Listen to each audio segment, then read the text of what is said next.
दोस्तों, आज हम आपको ले चलने वाले हैं एक ऐसी जगह जो दुनिया की सबसे खतरनाक और शक्तिशाली जगहों में से एक है।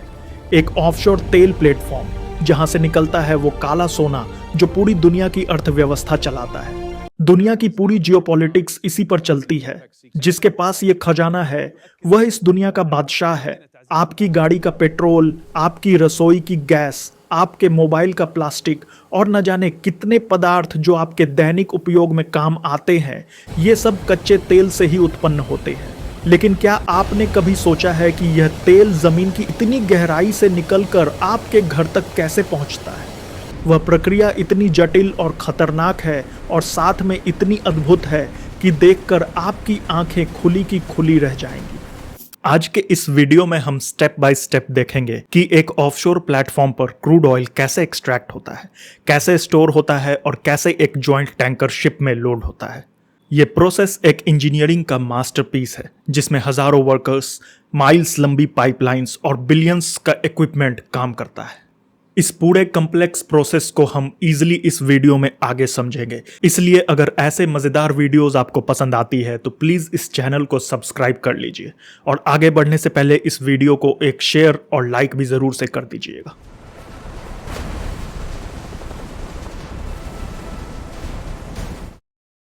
सबसे पहले समझते हैं कि यह ऑफशोर प्लेटफॉर्म होता क्या है और यह समुद्र के बीच में क्यों होता है और यह जमीन पर क्यों नहीं होता है। दोस्तों, कच्चे तेल सिर्फ जमीन पर नहीं होता बल्कि दुनिया का एक बड़ा हिस्सा तेल समुद्र की गहरी तल के नीचे यानी सी बेड के अंदर छिपी हुई रॉक्स में होता है। इतनी गहराई में प्रेशर बहुत हाई रहता है और वहां पहुंचने के लिए इंजीनियर्स ने एक मेगा स्ट्रक्चर बनाकर समुद्र में खड़ा कर दिया है जो इस काम को आसानी से कर लेता है।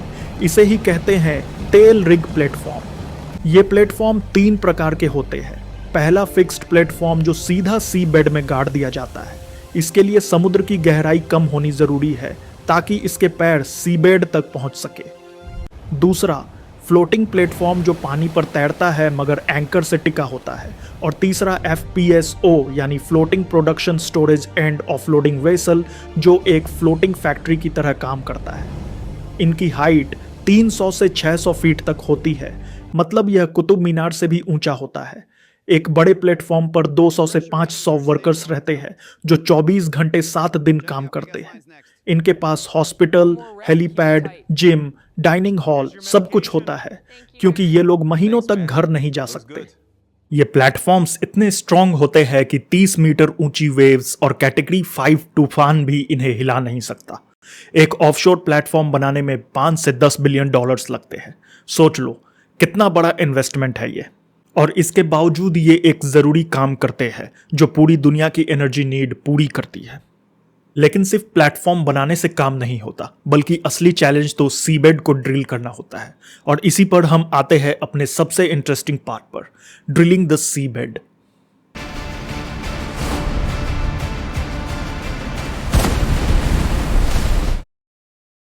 अब आते हैं सबसे एक्साइटिंग पार्ट पर, ड्रिलिंग यानी जमीन के अंदर तेल ढूंढना और उसे ऊपर लाना। यह प्रक्रिया शुरू होती है एक स्पेशल मशीन से जिसे कहते हैं रोटरी ड्रिल। इसका ड्रिल बिट एक तेज डायमंड या टंगस्टन कार्बाइड का बना होता है जो पत्थर जैसे हार्ड रॉक्स को भी काट सकता है। ड्रिल बिट को घुमाने के लिए ऊपर एक बड़ी मशीनरी लगाई जाती है जिसे डेरिक कहते हैं। यह वो लंबा टावर होता है जो आपने प्लेटफॉर्म्स की तस्वीर में देखा होगा। इंजीनियर्स ड्रिलिंग को क्लोजली मॉनिटर करते हैं। ड्रिलिंग करते वक्त एक स्पेशल लिक्विड नीचे भेजा जाता है जिसे ड्रिलिंग मड कहते हैं। यह कोई असल कीचड़ नहीं होता बल्कि यह एक इंजीनियर्ड केमिकल मिक्सचर होता है जो रॉक्स को ठंडा रखता है, ड्रिल बिट को लुब्रिकेट करता है और प्रेशर कंट्रोल करता है। ड्रिलिंग 1000 से 5000 मीटर की गहराई तक होती है। पहले समुद्र के पानी से तल तक पहुंचना एक चैलेंज होता है। उसके बाद हार्ड रॉक्स के लेयर्स में डीप ड्रिल करना एक अलग चैलेंज होता है। सब चैलेंजेस को पार करने के बाद मिलता है वो रिजर्वॉयर जहां तेल है।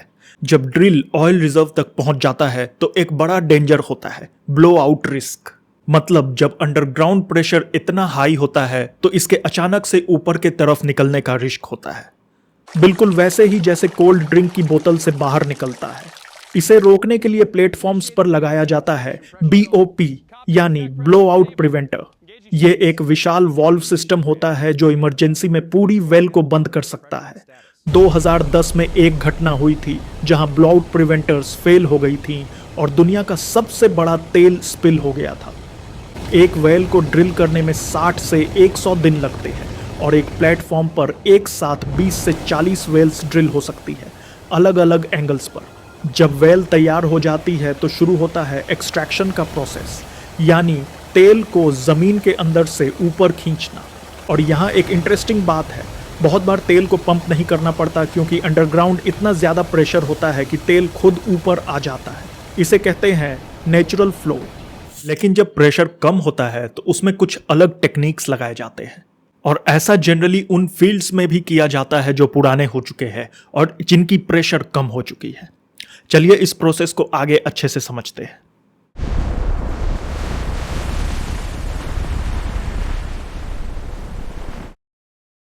जब फील्ड की प्रेशर कम हो जाती है तो सबमर्सिबल पंप्स या गैस इंजेक्शन मशीनों से जमीन के अंदर का प्रेशर बढ़ाया जाता है। इसमें जमीन से लिक्विड ऊपर तो आ जाता है, पर वो लिक्विड कच्चे तेल नहीं बल्कि एक मिक्सचर होता है पानी, नेचुरल गैस, सैंड और केमिकल्स का। इससे सेपरेट करना पड़ता है और यहाँ काम आता है प्लेटफॉर्म का सबसे इंपॉर्टेंट मशीन, 3 फेज सेपरेटर। ये एक हॉरिजॉन्टल ड्रम जैसा होता है जिसमें ग्रेविटी और प्रेशर का यूज करके 3 चीजें अलग हो जाती हैं। सबसे नीचे पानी, बीच में कच्चे तेल और ऊपर गैस। गैस को या तो जला दिया जाता है, जो आपको गैस फ्लेयरिंग के रूप में देखने को मिलता है, या जमीन से नजदीक रहने पर गैस को पाइप्स के थ्रू दूसरी जगह भेज दिया जाता है। निकाला हुआ पानी ट्रीट करके समुद्र में छोड़ा जाता है या री इंजेक्ट किया जाता है, और कच्चे तेल आगे बढ़ता है फर्दर प्रोसेसिंग के लिए, जहां उसे फिल्टर करके, टेस्ट करके और टेम्परेचर कंट्रोल करके स्टोरेज टैंक्स में भेजा जाता है। अब क्रूड ऑयल एक्सट्रैक्ट और सेपरेट हो गया। अब सवाल यह है कि इसे कहां रखा जाए जब तक टैंकर शिप आए। यहां काम आता है FPSO, floating production storage and offloading. यह एक जहाज जैसी बड़ी वेसल होती है जो प्लेटफॉर्म के पास एंकरेड रहती है और एक फ्लोटिंग वेयरहाउस की तरह काम करती है। इसकी साइज 3 फुटबॉल फील्ड्स के बराबर होती है और यह करीब 1 मिलियन बैरल से 2.5 मिलियन बैरल कच्चे तेल स्टोर कर सकती है। अंदर टेम्परेचर कंट्रोल टैंक्स होते हैं क्योंकि कच्चा तेल ठंडा होने पर गाढ़ा हो जाता है और पंप करना मुश्किल हो जाता है। हर टैंक पर सेंसर्स लगे होते हैं जो टेम्परेचर, प्रेशर और तेल का लेवल 24 घंटे मॉनिटर करते रहते हैं, और यह सब डेटा सीधा कंट्रोल रूम में जाता है। इसके अलावा एक और इम्पॉर्टेंट मशीन है जिसका काम होता है कि टैंकर में कितना क्रूड ऑयल है और कितनी कैपेसिटी बाकी है। चलिए इस मजेदार काम को आगे अच्छे से समझते हैं, पर उससे पहले वीडियो यहां तक इंफॉर्मेटिव लगी हो तो प्लीज इस वीडियो को एक लाइक करके इसे शेयर जरूर करिएगा, और जाते जाते चैनल को भी सब्सक्राइब जरूर कर लीजिएगा।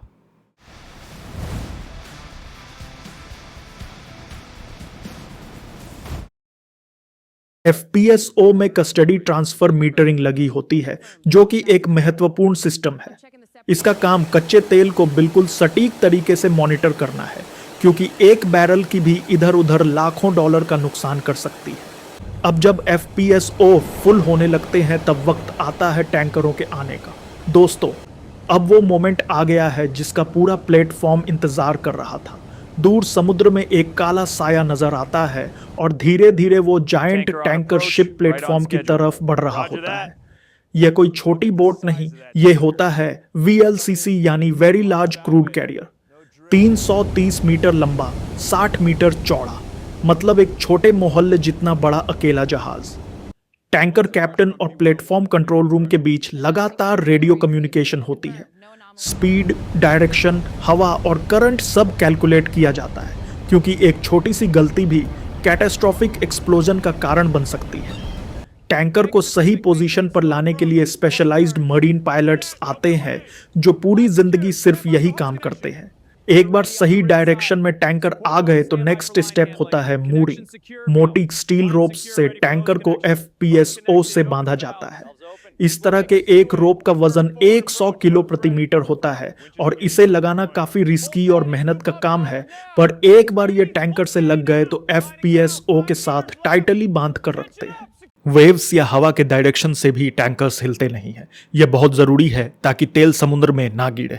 आखिर में टैंकर और FPSO के बीच कनेक्ट होती है एक बड़ी फ्लेक्सिबल पाइप कार्गो हॉज। यही वो मुख्य कनेक्शन है जिससे कच्चे तेल एक वेसल से दूसरी में जाता है। इस पूरे डॉकिंग में 4 से 6 घंटे लगते हैं क्योंकि समुद्र पर कोई मिस्टेक सेकंड चांस नहीं देती। अब आते हैं अपने वीडियो के सबसे एपिक मोमेंट पर, जिससे फाइनली ये कच्ची तेल समुद्र से जमीन की ओर बढ़ती है। चलिए इस लास्ट प्रोसेस को आगे अच्छे से समझते हैं।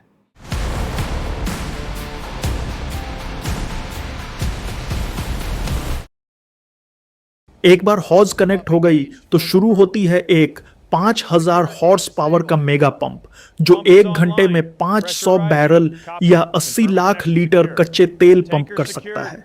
अब FPSO से पंप होकर कच्चे तेल टैंकरों में जा रहा होता है और यह काम स्ट्रिक्ट मॉनिटरिंग के अंदर 24 से 48 घंटे तक चलता है। इंजीनियर्स की नजरें पूरी प्रोसेस पर रहती हैं क्योंकि अब एक भी गलती से पहले की सारी मेहनत बर्बाद हो सकती है।